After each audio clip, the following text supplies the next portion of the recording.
South আফ্রিকার মধ্যে আমি কোথাও এত জায়গায় বেড়াইলাম, এত জায়গায় ঘুরলাম, দেখলাম না কোথাও একটা ট্রাফিক দাঁড়ায় সিগন্যাল দেখাচ্ছে। প্রত্যেকটা গাড়ি, যারা গাড়ি নিয়ে আসে তারা অবশ্যই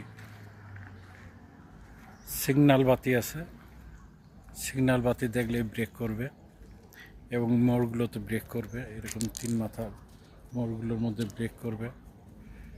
ব্রেক করার পর তারা অটোমেটিক অপোজিট থেকে গাড়িটা যখন আসবে তখন অটোমেটিক যার যার সাইড নিয়ে শেষে চলে যাবে।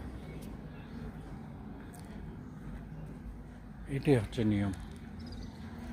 কিন্তু আইন অমান্য করলে কিছু সিগন্যাল আছে, সিগন্যালগুলো যদি না মানে তাহলে আপনার সার্জেন্ট গাড়ি দিয়ে তাকে পিঠে ধরে ফাইন করবে। এবং কিছু কিছু জায়গায় আছে সার্জেন্ট, ট্রাফিক সার্জেন্ট আপনার বসার পরে সেই সার্জেন্ট ড্রাইভিং লাইসেন্স, গাড়ির ডিস্ক এগুলো চেক করে।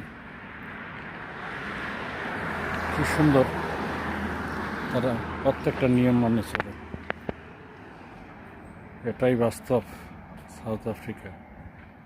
আসলে মানলে অনেক কিছু, না মানলে সমস্যা।